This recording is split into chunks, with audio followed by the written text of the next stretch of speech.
Hello, I'm Philip Stoughton. I'm at Electronica 2024. I'm on the IPC booth and I'm with Jeroen Tuik from Connect Group. Yes. Jeroen, I think a lot of people in the industry are familiar with Connect as a brand and also familiar with iCore. You've now rebranded into one big company with a new strapline. Just give me a little bit of history of Connect Group prior to the acquisition of iCore and the strategy behind this kind of rebrand as a single entity. Okay, no problem. Thanks for having me here. So, Connect Group started back in the 80s. So we actually started with making cables, manufacturing cables. Eventually, it turned out we also were making actually the printed circuit boards. And now we are at the level that we're actually combining them, but also building very big cabinets. So it's 1980. We first expanded to the Netherlands, then gradually to Czech Republic. We started up kind of a brownfield in Romania with 6 people, where we now have 1,500 people, so it's a lot. And actually, in the whole geographical situation, we said 6-7 years ago we need to go more global, because we also suspected that there would be regions around the world and split it up. And we managed to acquire iCore in 2021. And so now this year we're actually rebranding to one group. Yeah. And I think we're ready for that. So Yeah. we have a lot of our colleagues are over here. Yeah. So it's very good.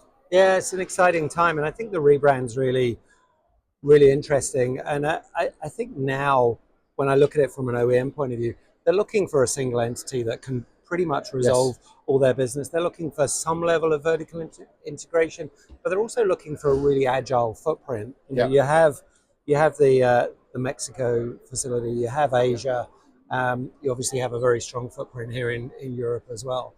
But the flexibility to respond to geopolitical changes, we've seen plenty. We suspect there are more coming.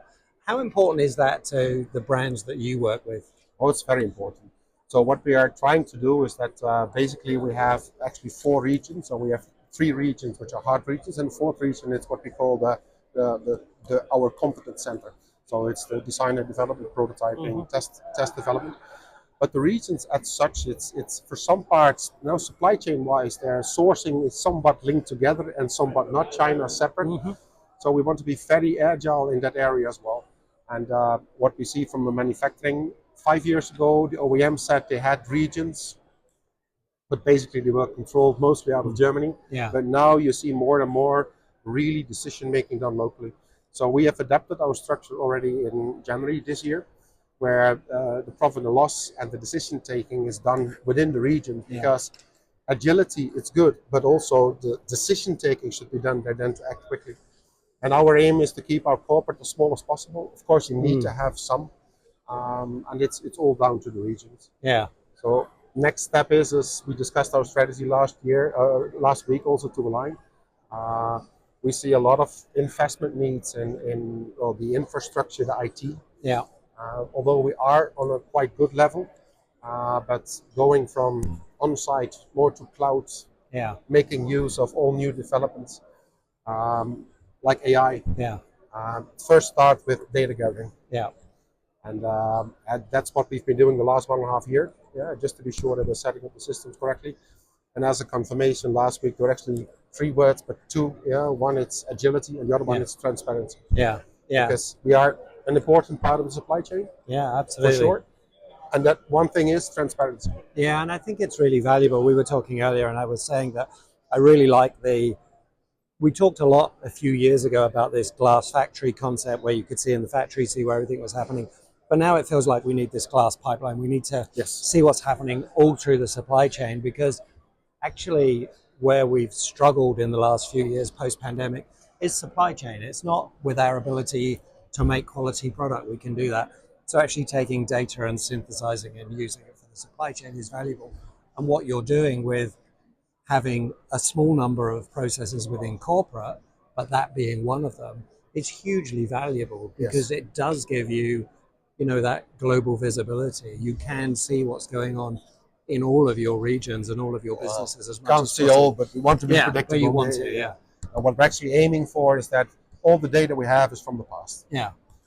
So we are combining the data with the knowledge we have to make some predictable models. Yeah. And then there you can take decisions on. Yeah. So I think it's really valuable.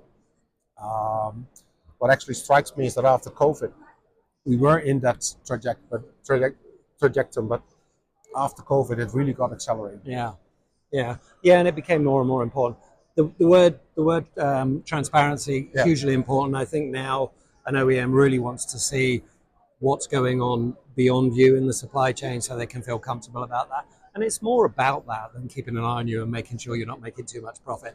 That really isn't their motivation. Their motivation is making sure there aren't interruptions to their delivery. That's a big part. We learned extreme from the COVID times, because during COVID, the biggest thing is that we didn't get any confirmations out of the supply chain, and we are in high mix, medium volume, and it was killing because the pressure was at locations in the organization which normally just like to work, and now they were, the planning and the purchasing, they could not even predict and plan our manufacturing.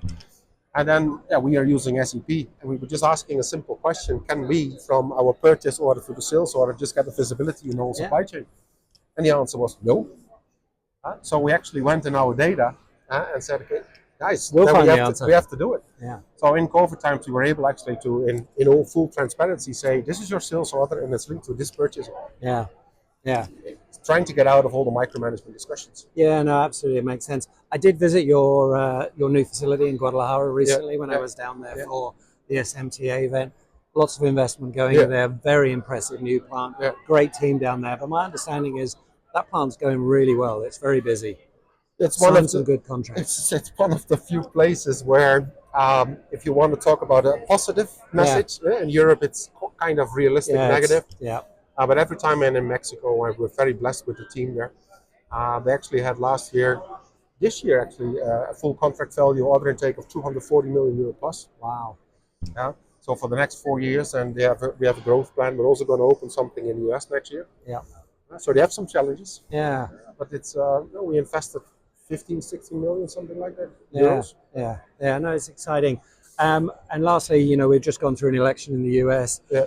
It looks like we're going to be continuing with trade wars, tariffs, restrictions, a more competitive geopolitical landscape. You have to be ready for that. You have to think about that in terms of not just your footprint, but how you communicate and how you create that other word that you mentioned, which was important to you, agility for your customers. Is that something that you were expecting and you would have done regardless of who was incumbent, or is that something that it's kind of accelerating now? Well, we first wanted to have the Mexican plant up and running, and I think Q2 this year. We just said, regardless what comes out, we need to have something. We also took some other decisions. So I also said I don't want to have a Chinese customer now in Mexico because I'm not sure if there is a blacklist coming up. So it's just kind of thinking what could happen. Of course, always something else. That's the agility part. Yeah, that's the guarantee in the EMS industry. Whatever 10 things you prepare for, it's the 11th thing that's going to hit, and you've got to be equally ready for that. But I'm very thankful for COVID because I think it all put us the mirror in front of us, saying, "Are you really agile?" Yeah. And are you ready? Are you ready? And it's fun. Yeah, it's exciting, isn't it?